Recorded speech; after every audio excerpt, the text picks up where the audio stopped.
Hello, in this video we'll be looking at Bhagavad Gita, chapter 1, verse 46.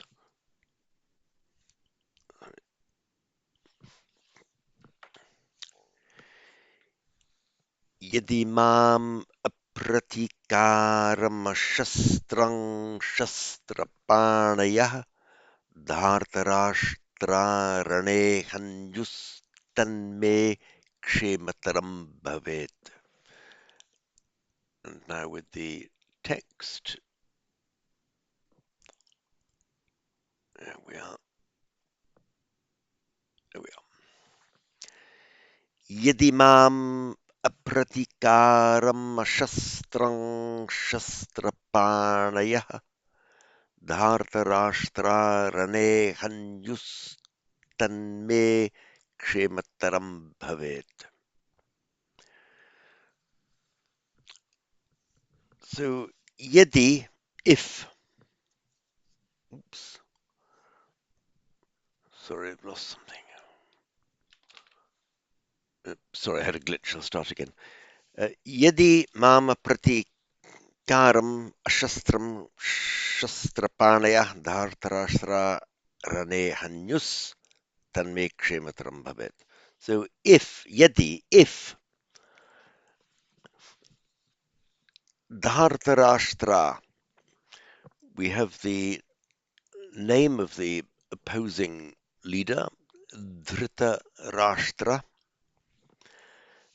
and this is the derivative noun, the Dhritarashtrans, we would say, or the Dhritarashtrites. It's done in Sanskrit in this way. There we are. So the name is Dhrita. Dhrita is a word meaning firm, well established.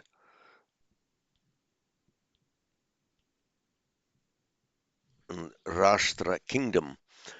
So it's a bahuvriya, a possessive compound used as a name. He whose kingdom is firmly held. So firm kingdom, he whose kingdom is firm. And you can make a relative noun from that.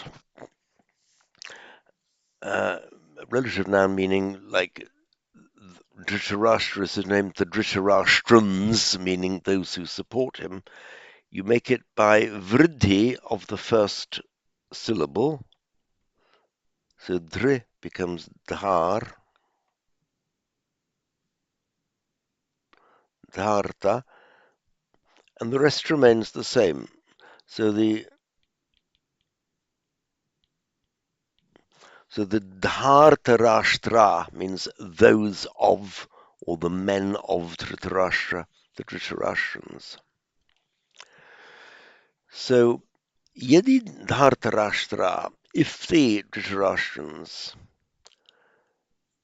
rane in battle, hanyuhu, from our root han, to kill, class 2 verb, the optative, third person plural optative, you just add the yu for a class 2.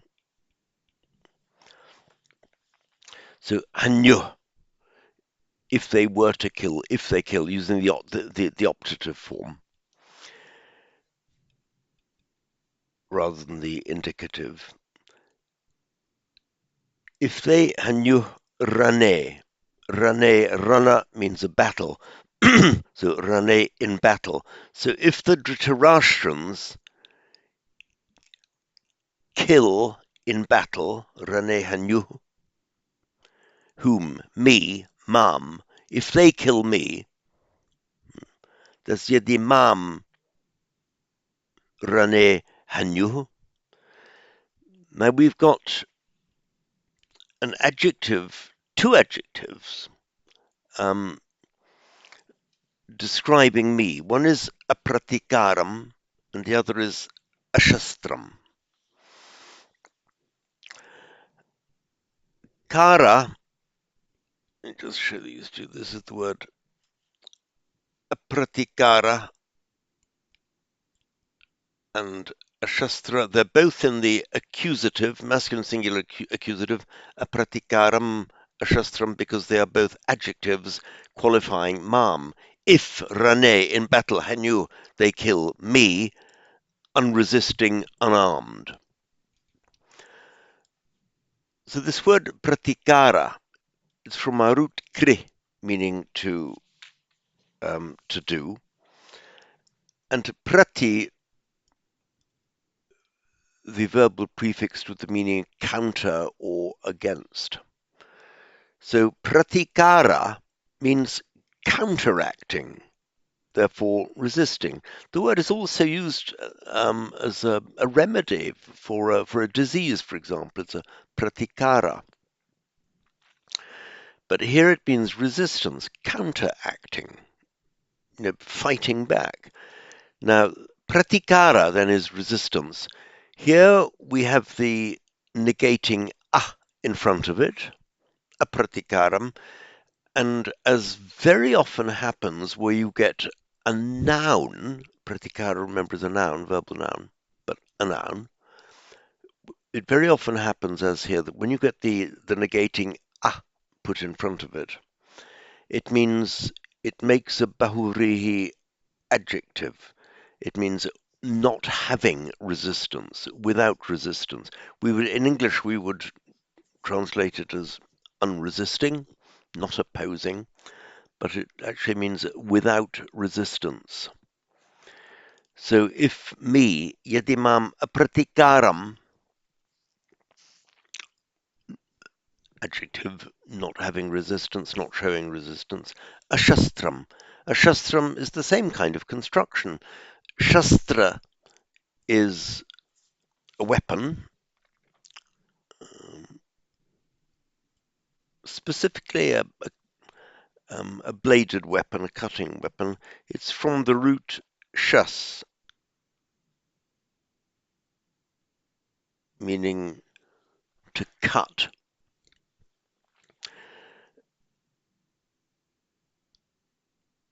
And with the tra ending, tra meaning here a tool or an implement for doing something, so a shastra, so literally a cutter.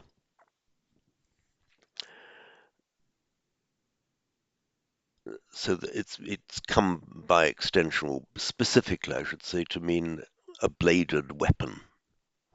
But here, I suppose you could say weapons generally. So ashastram, without a weapon, not having a weapon, is an adjective qualifying mam, me. So if these Dhritarashtrans were to kill me, apratikaram, not offering any resistance, ashastram, unarmed. Mm. Now the word at the end of the first line, shastrapanya, we have mama shastram, me unarmed. Shastrapanaya is an adjective describing the Dhartarashtra. So if these Dhartarashtra with swords in hand or with weapons in hand were to kill me unresisting and unarmed. So we have Shastra Pani. Shastra, as we've just seen, meaning weapon. Pani means a hand. So Shastrapani combined then as an adjective means, well, literally weapon hand, means one who has a weapon in his hand, weapon-handed, one whose hand has a weapon. Shastrapanaya. So we have the masculine singular, pani. Now here it becomes the I masculine singular becomes the aya. That's a regular for nouns ending in I. Shastrapanaya, nominative plural, to agree with the nominative plural, dhartarashtra. By the way, um, me take out the sandhi here.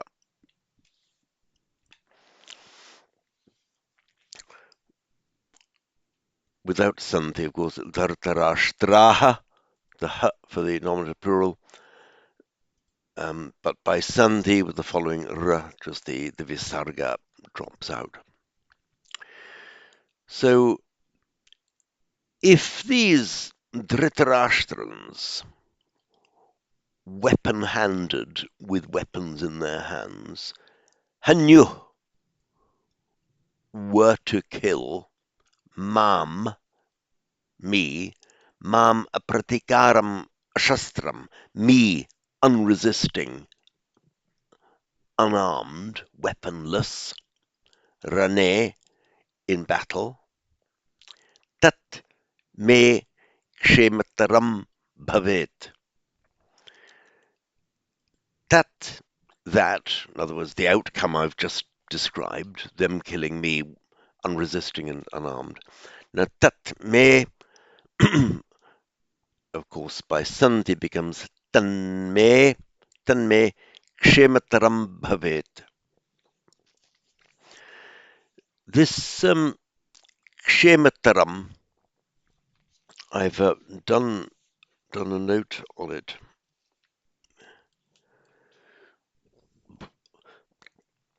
The root kshi, the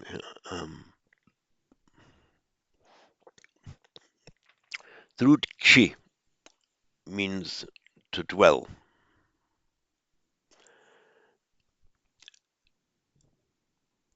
And it has the subtext, which I think has become pretty well established, certainly in the spiritual literature and also very much in the Buddhist literature. It's to dwell, but to dwell peacefully, safely, securely.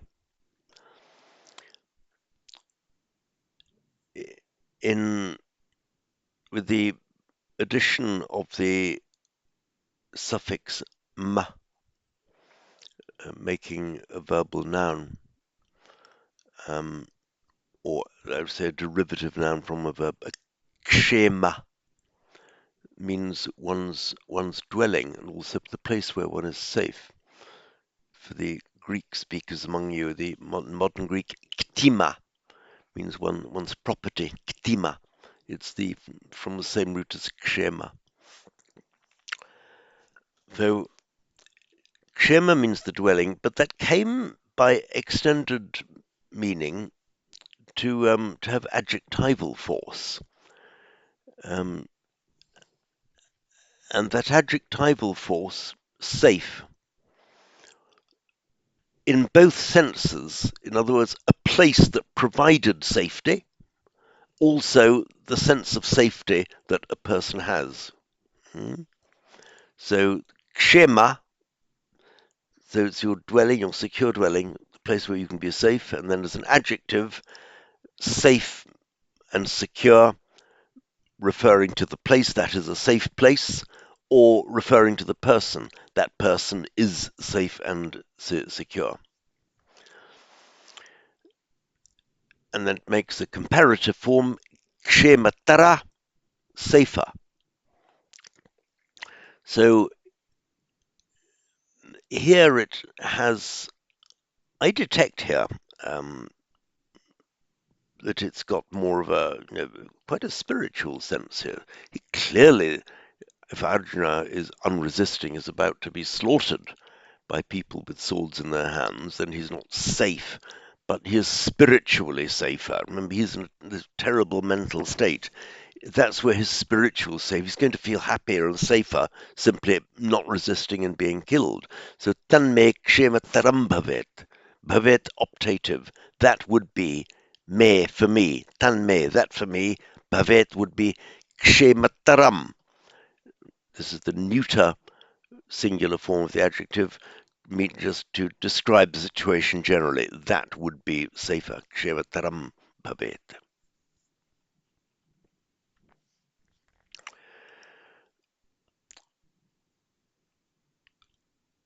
So we'll go through it again before we wind up.